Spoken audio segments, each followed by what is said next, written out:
Bonsoir les auditeurs d'EC sur les actualités et les événements politiques au Soudan sur la plateforme Asda Soudania. Aujourd'hui, un nouvel épisode de votre émission hebdomadaire Écho de l'actualité. Et aujourd'hui, on va aborder un nombre de sujets qui se passent la semaine dernière sur la scène politique au Soudan. Et on commence par les grandes victoires des forces soudanaises armées et les forces conjointes dans les différentes zones de bataille de dignité. Alors, il pleut et aussi dans la libération de plusieurs zones au Darfour et au Kordofan. Donc, chers auditeurs, on félicite les forces soudanaises et les forces conjointes pour ces grandes victoires. Et notons que c'est la déclaration de Yasser al-Atta, qui a déjà déclaré que les opérations militaires vont être au cœur du Darfour. Et donc, c'est pour cela, après 2 jours seulement de cette déclaration-là, alors les opérations militaires commencent au Darfour et au Kordofan. Et donc, ça nous signifie quoi? Nous signifie l'échec, les grands échecs des projets de la milice en ce qui concerne la menace, en ce qui concerne alors la ville al-Ubayd. Et alors, dans la dernière semaine, il y a plusieurs attaques avec les drones visés à cibler alors la ville al-Ubayd. Et c'est dans le projet de la milice rebelle de forces de soutien rapide, c'est alors de contrôler al-Ubayd et aller aussi retourner vers Omdurman et vers Khartoum et vers la capitale. Donc maintenant, ce projet a déjà échoué. Il y a beaucoup de victoires, il y a beaucoup d'opérations militaires qui se passent dans ces zones-là. Et donc maintenant, la milice est dans une situation très catastrophique parce qu'il y a beaucoup de dirigeants qui ont déjà quitté la milice et maintenant aux côtés des forces soudanaises armées. Et aussi, il y a beaucoup, ce qu'on appelle d'échecs et beaucoup alors de faiblesses en ce qui concerne l'organisation des opérations militaires.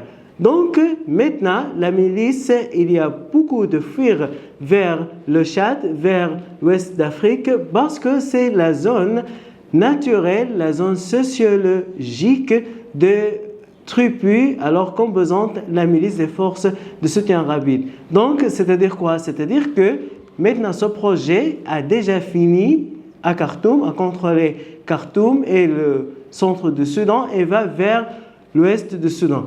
Et en lien ces informations-là avec ce qui se passe hier, avant-hier, dans la ville soudanaise Darfour, alors c'est au sud du Darfour, avec les milices et le groupe terroriste qui vient de l'Afrique, du centre-africain. Et alors, ces activités-là nous donnent quoi? Nous donnent que la sécurité nationale du Soudan et de tous les pays à l'ouest d'Afrique est déjà menacée parce que la zone de Sahel, cette zone-là qui commence du Soudan et va vers l'ouest de l'Afrique, il y a beaucoup dans ces zones, il y a beaucoup de quoi? Il y a beaucoup de groupes terroristes, beaucoup de rebelles.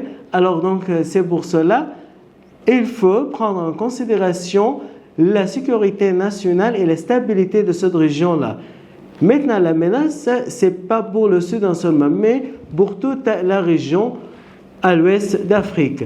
Notre deuxième point ce soir, c'est alors la déclaration du conseiller du président américain Donald Trump, Mossad Bolis, devant le Conseil de sécurité, dans laquelle Mossad Bolis a déclaré que le gouvernement du Soudan, et spécialement Abdel Fattah al-Burhan, le président du Conseil de transition et de souveraineté, a refusé toute initiative d'avoir alors des trêves humanitaires comme ça.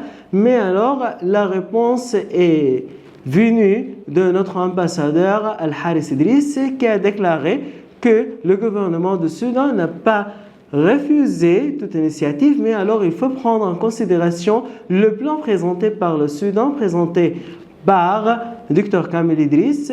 Alors dans ce plan-là, il y a quoi? Il y a les principes pour avoir des trêves et après ça, pour avoir alors une paix durable au Soudan. Donc, ici, la déclaration de Moussaad Bolis en ce qui concerne le président Abdel Fattah al-Burhan et le refus, c'est tout à fait fausse parce que alors le gouvernement du Soudan n'a jamais alors refusé n'importe quelle initiative, n'importe quel alors appel pour avoir des passages humanitaires pour les gens qui s'ouvrent dans les zones de bataille et de combat. Alors le gouvernement du Soudan a déjà ouvert des passages, des chemins pour que les aides présentées par l'Organisation des Nations Unies et les autres organisations arrivent à ces gens-là, mais alors toutes ces aides présentes pour la milice des forces de soutien rapide. Pourquoi? Pour avoir des aides logicielles et aussi les aides militaires. Donc c'est pour cela, alors cette déclaration de Moussaad Bolis est venue à côté du président al-Burhan parce que alors les citoyens soudanais alors ont un peu de mauvais sentiments en ce qui concerne les opérations militaires aux zones de Darfour et alors la libération de tout le Soudan. Maintenant, cette déclaration, c'est tout à fait positif pour le gouvernement du Soudan et pour aussi avoir des processus durables pour avoir cette paix durable et aussi pour avoir la stabilité de la région.